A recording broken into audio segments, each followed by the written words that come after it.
This is a Fox News Alert. I'm Brett Baer. We are coming to you tonight from the Rock and Roll Hall of Fame and Museum in Cleveland, Ohio. 2 nights from now, we will host the first Republican presidential candidate debates of the 2016 campaign season.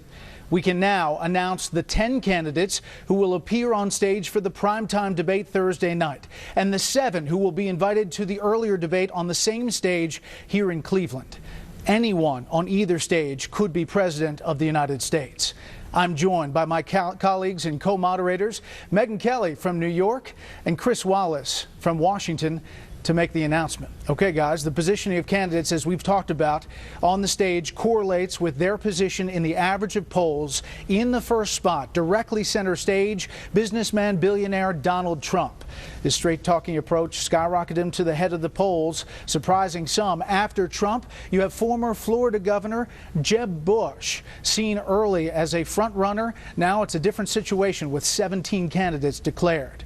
Next to Trump on the other side, Wisconsin Governor Scott Walker came in at 10.2% in the polls. And next to Bush on the other side, former Arkansas Governor Mike Huckabee. And in the 5th spot, newcomer to politics, neurosurgeon Dr. Ben Carson. We should point out the 5 polls included in the average were conducted by the following organizations: Bloomberg, CBS, Fox News, Monmouth University, and Quinnipiac University. Megyn.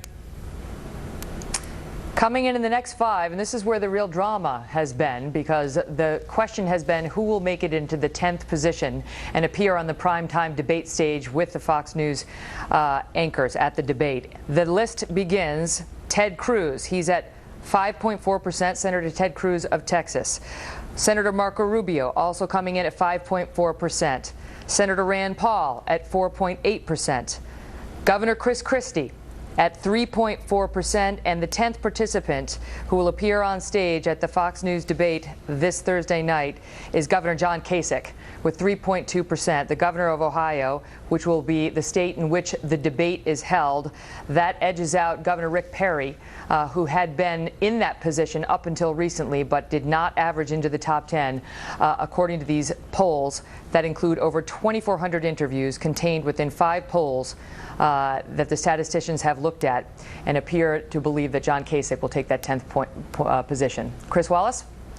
Well, it is going to be a fascinating debate, the primetime debate at 9 p.m. Obviously, the stunning news, although we've kind of gotten used to it in the last week or two, Donald Trump, the billionaire developer, is going to be front and center in the prime seat as the leader, the front runner at this point, for the Republican presidential nomination, and then flanked by the other 2 top-tier candidates who also were in double digits, Jeb Bush and Scott Walker. And that is a very interesting, you talk about odd couple, an odd trio, the 3 of them. I think it's also interesting just looking at that group to see that the 2 senators who a lot of people thought would be in the top tier, Marco Rubio and Ted Cruz, are not. They're back in the pack at about 5-6%.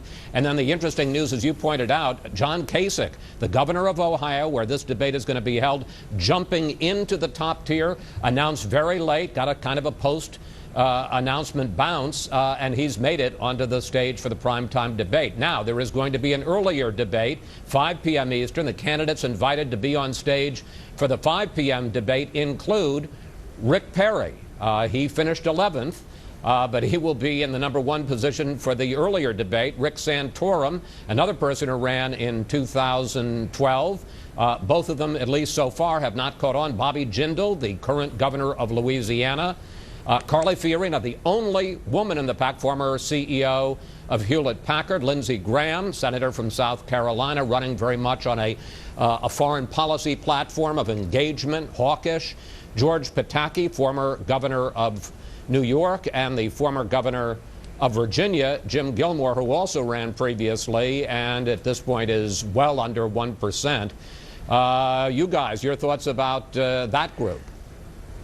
Well, I tell you, it's going to be interesting. Bill Hemmer and Martha McCallum, our colleagues, will be running the show from 5 to 6 p.m. Eastern Time. And again, it's important to point out that any of those candidates could bump up later on and be in a different position in a different debate. From 9 to 11, the focus will be on those 10 on stage. And we've been working in that cocoon of moderators, guys, to come up with those questions to try to take them off the talking points, Megan. I think that the 5 o'clock exchange will be interesting because those are the folks who really need to sling some arrows. They want to get out of those lower polling positions and into the top tier. And so there may be some sparks flying. However, you know, all the marbles are going to be out beginning at 9 p.m. Eastern on Thursday night when the top tier candidates are going to have to fight to see who's in that top position. I think, you know, Donald Trump, many people thought he was a flash in the pan and that his poll numbers would fade already. And he has proven that he has staying power and has a significant section of the Republican electorate behind him.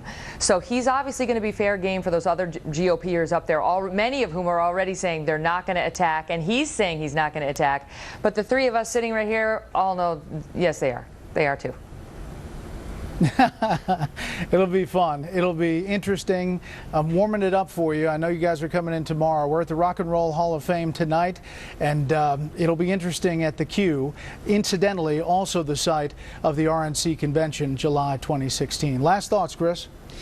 Well, I think one of the points you made is absolutely essential, and that is, yes, there's the primetime debate and the earlier debate, but this is still, what, almost 7-8 months before people actually start voting in Iowa. So this is an opportunity, these two debates, to sort out this enormous field of 17.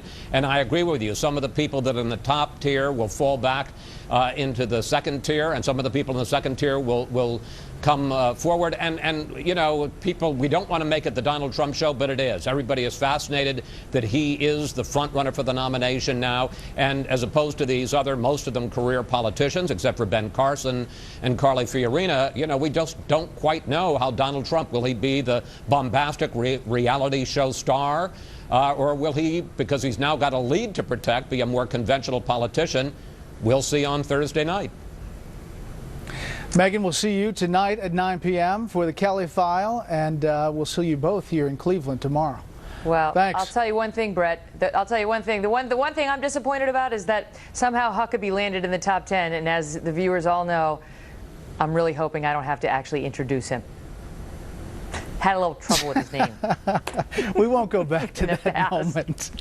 We won't go back to that moment. It's a family show. It's a family show. She's just kidding, Governor. She's just kidding. Okay. Yeah, we'll she knows that. Well, listen, Cleveland will be the center of the political universe for the first time, really, in the next few days. And, of course, you're seeing right here crews setting up the debate stage, very busy at Quicken Loans Arena, home of LeBron James and the NBA's Cleveland Cavaliers. When we get done with the arena, they'll tear everything down and get ready for the next big show, the Motley Crue final tour. Same place. How about that? Debate to Motley Crue. Now that the jockeying for debate assignments is over, the candidates are focusing on preparation. Chief political correspondent Carl Cameron tells us tonight from Washington the methods of preparation vary. The Southern Baptist Convention, the nation's largest gathering of Christian conservatives, invited the entire 2016 GOP field. Only two took part. Jeb Bush appeared in person and won applause when asked about Planned Parenthood's sale of body parts from aborted fetuses. And the next president should defund Planned Parenthood. Marco Rubio pre-taped a two-way satellite interview. 15 others were no-shows.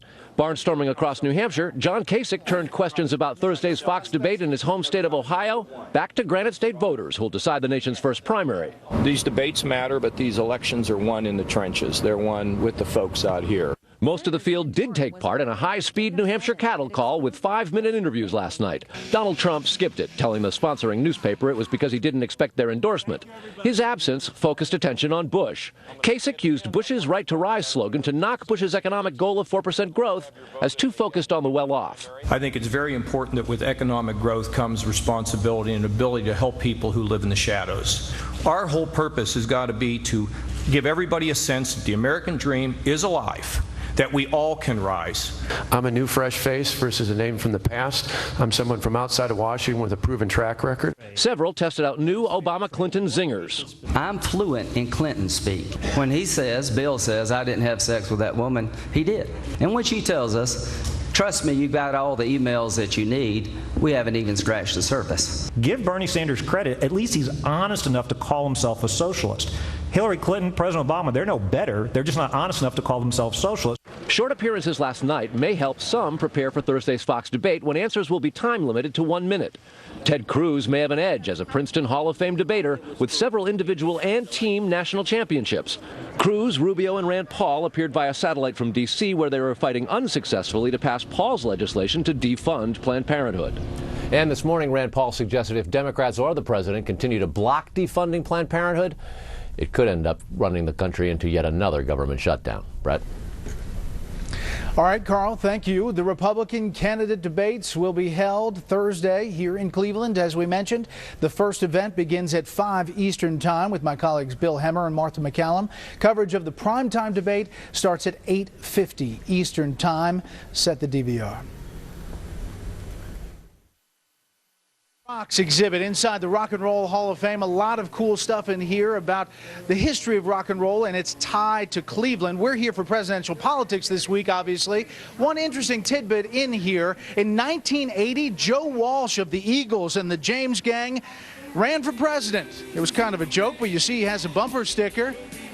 We'll be taking it easy here at Special Report. Returning after the break from Cleveland.